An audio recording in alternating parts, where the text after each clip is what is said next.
A fazenda de João sempre foi sinônimo de tranquilidade. Durante os dias, o som dos galos anunciava o amanhecer, e à noite, o coachar dos sapos embalava o sono. Mas tudo mudou quando ele começou a notar sinais estranhos no milharal. Pegadas enormes e profundas cortavam os campos, e os animais estavam inquietos, como se algo aterrorizante rondasse os arredores. O que poderia estar causando tamanha desordem na pacata fazenda? Na primeira noite de terror, João acordou sobressaltado com os gritos desesperados das galinhas. Ao correr até o galinheiro, encontrou um cenário de destruição. Penas espalhadas por toda parte, o chão encharcado de sangue, e nenhuma galinha à vista. O ar estava pesado, como se algo maléfico tivesse passado por ali. O medo tomou conta, mas João jurou que descobriria o responsável por aquele massacre. Nos dias seguintes, as pegadas ficaram mais evidentes e a criatura parecia ousada. Agora, ela não se limitava ao galinheiro. Carneiros desapareceram, e o cachorro da fazenda, fiel e valente, estava acuado, se escondendo embaixo do alpendre. Era como se o predador soubesse onde atacar sem ser visto. João sentia que enfrentava algo além de sua compreensão. Determinado a dar fim àquilo, João armou armadilhas ao redor do milharal. Espalhou iscas e reforçou cercas, mas a criatura parecia sempre um passo à frente. De manhã, encontrava as armadilhas destruídas, como se alguém as desmontasse propositalmente. Ele começou a questionar. Seria mesmo um animal? Ou algo mais sinistro rondava sua terra? Uma noite, João resolveu vigiar pessoalmente. Armado com uma espingarda e coragem, escondeu-se no celeiro. O silêncio da noite era quase ensurdecedor. De repente, um barulho de galhos quebrando no milharal chamou sua atenção. O som era acompanhado de um rosnado gutural, diferente de qualquer coisa que ele já havia ouvido. Seu coração disparou. Ele apontou a lanterna na direção do barulho, mas tudo o que viu foi o movimento rápido entre as fileiras de milho. Algo grande e ágil estava ali, observando-o. João sentiu um arrepio subir pela espinha. Não era apenas um predador comum. A criatura parecia estar brincando com ele, desafiando sua coragem e controle. No dia seguinte, ele chamou alguns amigos para ajudá-lo. Juntos, eles investigaram o milharal. Encontraram mais pegadas, marcas profundas nos troncos das árvores e até mesmo pedaços de pele presos em uma cerca. A pele era grossa, cinzenta e exalava um cheiro acre. Isso não é de nenhum bicho da região, afirmou um dos amigos com um olhar preocupado. As noites seguintes foram um pesadelo. A criatura não só continuou atacando, mas parecia estar mais ousada, chegando cada vez mais perto da casa. Uma madrugada, João ouviu arranhões na porta da cozinha. O som gelou seu sangue. Quando abriu a janela, viu olhos brilhantes na escuridão, encarando-o com uma intensidade quase humana. Cansado e sem alternativas, João decidiu procurar ajuda fora da fazenda. Visitou um velho conhecido, o Sr. Anselmo, que tinha fama de conhecer histórias antigas e místicas da região. Anselmo ouviu atentamente e, após alguns minutos de silêncio, falou: João, isso que você descreve não é um animal. Pode ser um lobisomem. João riu nervosamente. Lobisomens eram lendas de infância, histórias para assustar crianças. Mas Anselmo parecia sério. Essas marcas, esses olhos, isso é algo que já foi humano. E só existe uma maneira de deter uma criatura dessas, encontrando quem ela é durante o dia. Aquelas palavras ecoaram na mente de João, aumentando sua inquietação. De volta à fazenda, João começou a observar os moradores da vila próxima. Quem estaria agindo de forma estranha? Quem carregava sinais suspeitos? Um homem em particular chamou sua atenção. Miguel, um trabalhador que havia desaparecido misteriosamente algumas noites atrás e agora retornava com um comportamento reservado e olhares furtivos. Miguel era conhecido por ser forte e trabalhador, mas agora parecia pálido e cansado. João começou a segui-lo discretamente, tentando descobrir mais sobre seu paradeiro nas noites de ataque. Não demorou para que ele percebesse que Miguel evitava cruzar olhares e parecia desaparecer exatamente nas horas dos incidentes. Uma noite, João decidiu confrontar Miguel. Chamou-o para uma conversa no armazém da vila e, de maneira direta, perguntou onde ele estava durante os ataques. Miguel gaguejou, sua expressão se fechou e ele murmurou algo sobre estar ajudando parentes. Mas seus olhos, evasivos, contavam outra história. Determinado a obter respostas, João resolveu armar uma última emboscada. Ele espalhou carne fresca pelo milharal e aguardou pacientemente, desta vez com a ajuda de Anselmo. Ambos estavam armados e atentos, com tochas para iluminar o local ao menor sinal de movimento. Horas passaram até que, de repente, ouviram um rugido aterrador vindo da plantação. A criatura estava de volta. João e Anselmo se prepararam, com o coração batendo descompassado. A lanterna de João revelou um vulto enorme e grotesco, com olhos brilhantes e presas afiadas. Não havia mais dúvidas. Não era humano. Anselmo tentou disparar, mas a criatura foi mais rápida, desaparecendo entre as sombras. O medo tomou conta, mas eles não podiam desistir. O rastro deixado pela criatura indicava que ela seguia em direção à casa de Miguel. O que aconteceria a seguir parecia inacreditável. Ao chegar à casa de Miguel, encontraram-no no chão, gemendo de dor. Sua pele estava pálida e ele suava intensamente. Anselmo olhou para João e afirmou: "Ele está se transformando." Era a primeira vez que testemunhavam o horror de perto. A transformação era lenta, mas visível, e Miguel parecia lutar contra aquilo. Enquanto Miguel se contorcia, ele implorou para que o ajudassem.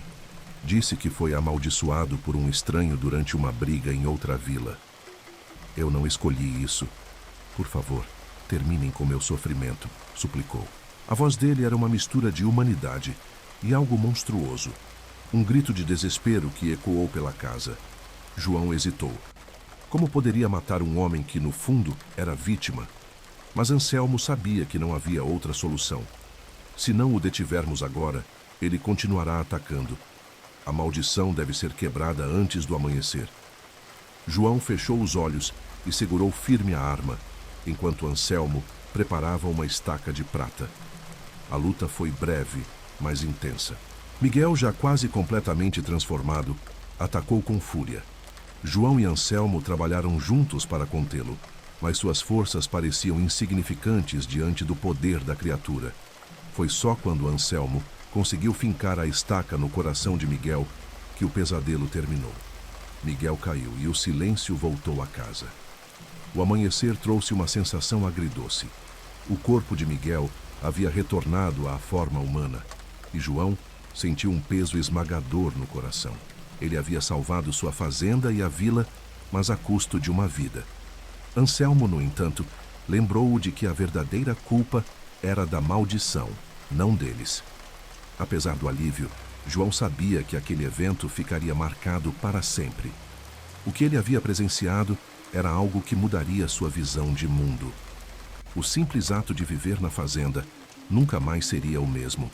Ele olhou para o milharal e sentiu um calafrio, como se ainda estivesse sendo observado. No entanto, a tranquilidade não durou muito. Algumas semanas depois, rumores começaram a surgir na vila.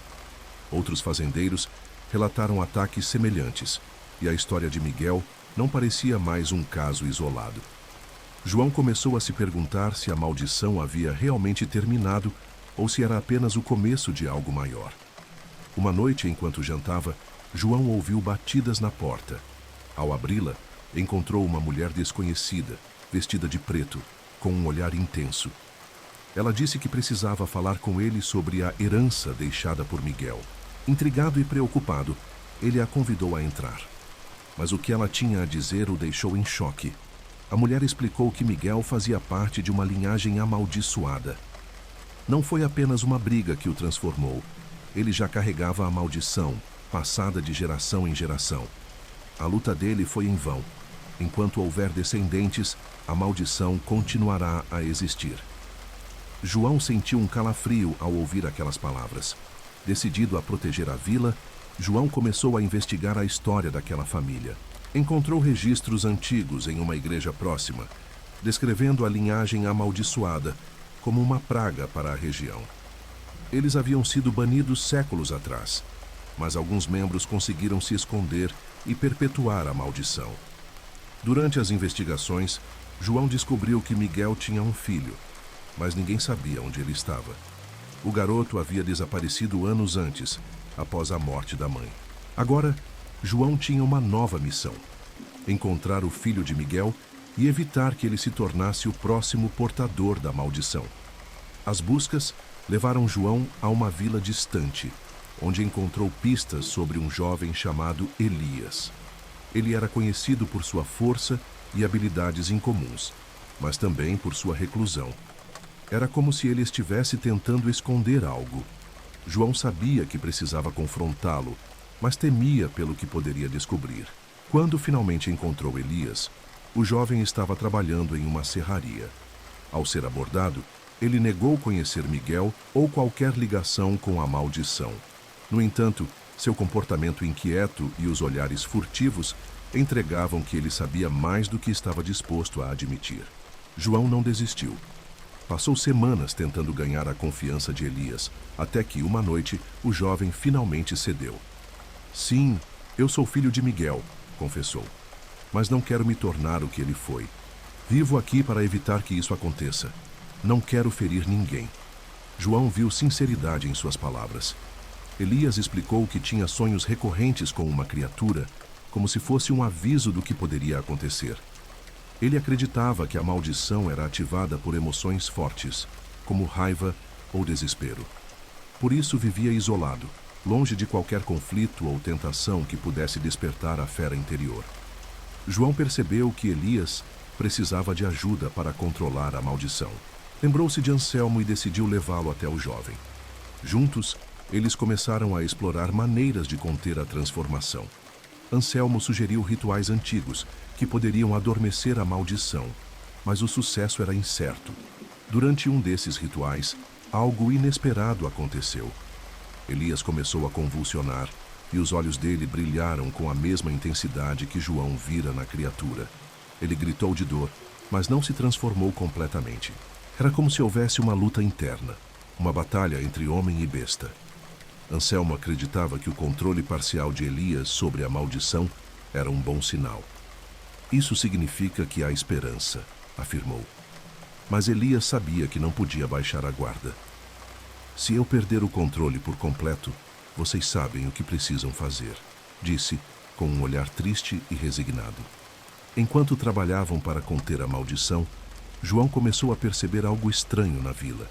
Pessoas desapareciam durante a noite e rumores de ataques aumentavam. Será que outra criatura havia surgido? Ou a maldição estava se espalhando de forma mais rápida e imprevisível? A resposta veio em uma noite de tempestade, quando João ouviu gritos vindos da floresta próxima. Ele e Elias correram para o local, apenas para encontrar uma criatura atacando um grupo de viajantes. Mas essa criatura era diferente. Não era um lobisomem, mas algo ainda mais grotesco e desconhecido. Elias tentou confrontar a criatura, mas seu controle sobre a maldição começou a enfraquecer. João viu o jovem lutar contra si mesmo, enquanto tentava proteger os viajantes. Era uma cena de partir o coração, mas também uma prova da coragem e determinação de Elias em evitar se tornar um monstro completo. Com a ajuda de Anselmo, eles conseguiram afastar a criatura, mas não a derrotaram. Anselmo explicou que poderia ser uma variação da maldição, uma evolução causada pelo contato com outras forças sombrias. A linhagem está contaminada e agora estamos lidando com algo ainda mais perigoso, concluiu. A partir daquele dia, João, Elias e Anselmo formaram uma espécie de aliança. Decidiram que protegeriam a vila e buscariam maneiras de quebrar a maldição de uma vez por todas. Mas sabiam que o caminho seria longo e cheio de perigos. A cada passo, a sombra da maldição parecia mais próxima. Apesar de todos os desafios, João sentia que estava finalmente no controle de sua própria história. Ele havia transformado o terror em determinação, o medo em coragem. Mas no fundo, ele sabia que a batalha estava longe de acabar. A maldição ainda existia e o futuro era incerto. O que restava era a esperança de que juntos poderiam encontrar a redenção.